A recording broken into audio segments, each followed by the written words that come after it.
सुंदरवन के खूबसूरत जंगल में पंछियों का एक आशियाना रहता था। जंगल के सभी पंछी आपस में मिलजुल कर और प्यार से रहा करते थे।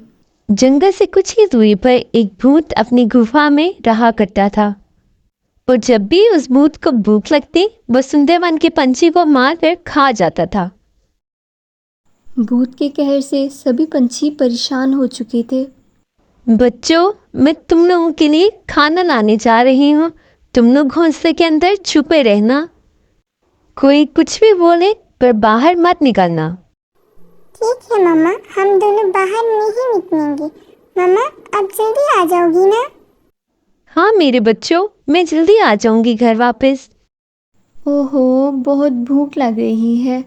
अगर मैं अंडों को छोड़कर दाना लेने चली गई तो जालिम भूत अंडों को खा जाएगा। अब मैं क्या करूं? हाँ, ऐसा करती हूँ, घोंसले के ऊपर पेड़ की पत्तियाँ डाल देती हूँ ताकि जब भूत आए तो उसे पता ना चले। ये कहकर तोती अपने अंडों के ऊपर पेड़ की पत्तियाँ डाल देती है। इधर सभी पंछी अपने खाने की तलाश में निकल पड़ते हैं।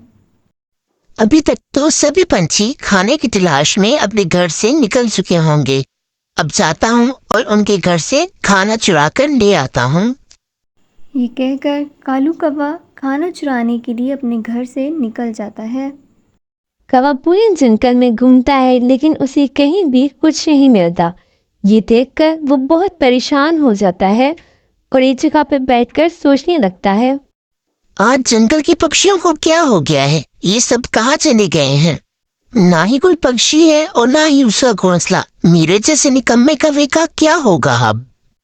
मैंने तो कभी मेहनत करके भोजन ढूंढा ही नहीं, सिर्फ खाना चुरा चुरा कर अपना पेट भरता रहा हूँ। अब मेरा क्या होगा? कौवा यही सोच रहा होता है कि अचानक वहाँ भूत आ जाता है। कौवा भूत को देखकर सोच में पड़ जाता है। अरे, ये भूत इधर क्यों आ रहा है? आज इसकी जासूसी करता हूँ।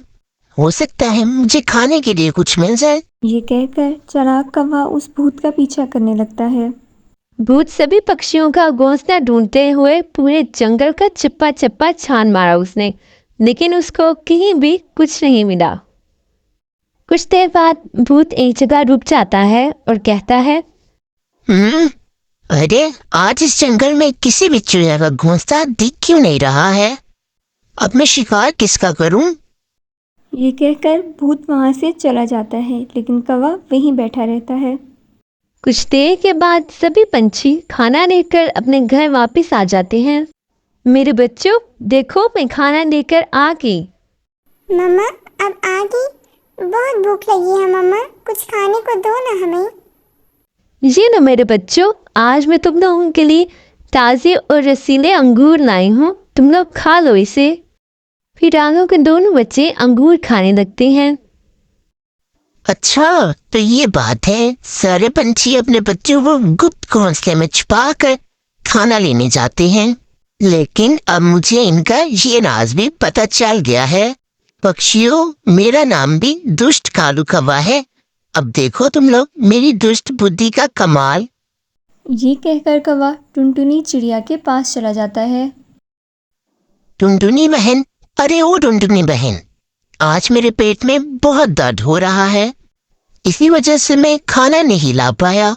तुम्हारे पास कुछ खाने को है तो दे दो ना मुझे। कालू भाई, आज मुझे थोड़ा सा ही खाना मिला था और मेरे बच्चों ने सारा खाना खा लिया है। आप ऐसा करो, तोती के पास चले जाओ। उनके अभी बच्चे भी नहीं हैं, हो सकता है वहाँ पे आपको खाना मिल जाए। लेकिन दीदी, मैं तो उनका घोंसला जानता ही नहीं हूँ। सामने जाकर बाईं तरफ उसका घोंसला होगा। टुनटुनी चूया की बातें सुनकर कौवा तोती के पास चला जाता है। तोती बहन, आज मेरे सर में बहुत दर्द हो रहा था, इस वजह से मैं खाना नहीं ला पाया। अब भूख से मेरी हालत खराब हो रही है। अगर तुम्हारे पास कुछ खाने को है तो मुझे दे दो प्लीज। कौवा भाई, आज तो मैं सिर्फ एक ही अमरूद लाई थी, वो तो मैंने खा लिया। बहन जी, मुझे एक बात समझ नहीं आ रही है कि सभी पक्षियों ने अपने घोंसले गुप्त स्थान में क्यों बनाए हुए हैं? अरे कौवा भाई, तुम्हें नहीं मालूम? इस जंगल में एक खूंखार भूत आता है और जब हम पंछी खाना लेने बाहर जाते हैं तो वो हमारे बच्चों को खा जाता है। ओहो, तो ये बात है। ये कहकर कौवा वहां से उड़ जाता है। ऐसे कौवा सभी चिड़िया के घोंसलों का पता लगवा लेता है। अरे वाह, अब तो मजा ही आ जाएगा। अब मुझे सभी चिड़ियों के छुपे हुए घोंसलों का पता चल गया है। अब जब कल ये पक्षी खाना लेने जाएंगे तो मैं पीछे इनका सारा खाना खा जाऊंगा और इनके बच्चों को भी खा जाऊंगा। हाँ हाँ हाँ हाँ। ये कहकर चालाक कौवा वहाँ से चला जाता है। दूसरे दिन जब सभी परिंदे अपना खाना लेने चले जाते हैं तब कालू कौवा बोलता है, आज तो मजा ही आ जाएगा। सभी चिड़ियों का घोंसला पहले से देख रखा है। बस जाऊंगा और खाना या चिड़िया का बच्चा जो भी मिला वो चट कर जाऊंगा। चालाक कौवा कबूतरी के घोंसले में चला जाता है। ओए कबूतरी के बच्चे, आज तो तुम्हें मैं बहुत ही चाव से खाऊंगा। बड़ा मजा आएगा। ये कहकर कौवा कबूतरी के बच्चों पर हमला कर देता है। तभी एक बच्चा वहां से भाग जाता है। बचाओ, कोई कोई मुझे बचाओ। कबूतरी का दूसरा बच्चा बहुत हिम्मत से छुरी उठाता है और जाकर चालाक कौवे की आंख में मार देता है। अरे अरे, ये क्या हो गया? मेरी आंखें, मुझे कुछ दिखाई क्यों नहीं दे रहा? मुझे कुछ दिखाई क्यों नहीं दे रहा? चालाक कालू कौवा वहां से भाग जाता है। कौवा एक जगह रुक जाता है। मेरी आंख को जख्मी किया है ना तुमने, एक कबूतर के बच्चे। रुक, अभी बताता हूँ मैं तुम्हें कि कालू कौवा क्या कर सकता है। ये कहकर चालाक कौवा भूत के पास चला जाता है। क्या रे कव्वे, यहाँ क्यों आए हो तुम? क्या आप पंछियों का शिकार करना चाहोगे? मैंने उनका अकेले शिकार करने की कोशिश की, लेकिन वो दो थे, इस वजह से मैं उनका शिकार नहीं कर पाया। अगर आप भी साथ चले तो हम दोनों मिलकर उनका शिकार आराम से कर लेंगे। अभी जंगल के सारे परिंदे खाना लेने बाहर गए हुए हैं। पंछियों के बच्चों का नाम सुनकर भूत बहुत खुश हो गया। अरे कव्वे, इतनी खुशी की बात है। चलो हम दोनों चलते हैं और अभी जाकर मैं चिड़ियों के बच्चों का शिकार करता हूँ।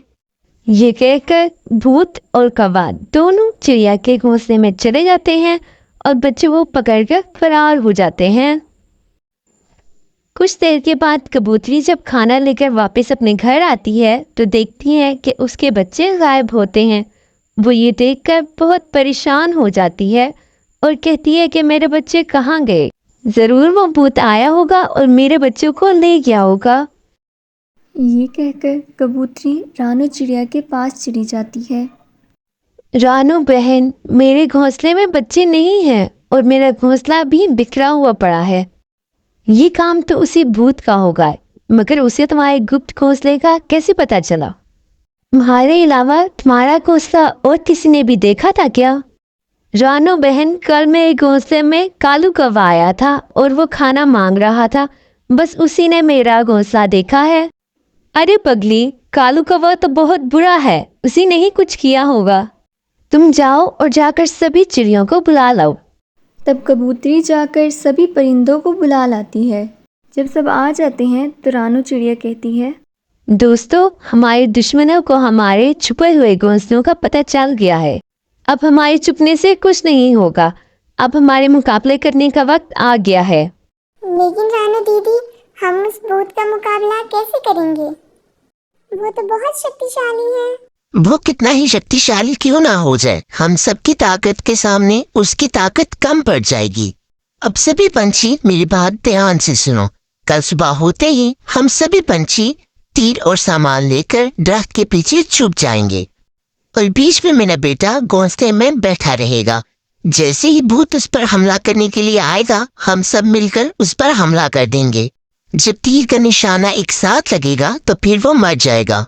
अगले दिन ऐसा ही हुआ। सभी पंछी तीर और सामान लेकर छुपकर बैठे हुए थे। वहीं दरख्त पर लाडो चिड़िया का बच्चा बैठा होता है। भूत बच्चे को देखकर उसके पास आता है।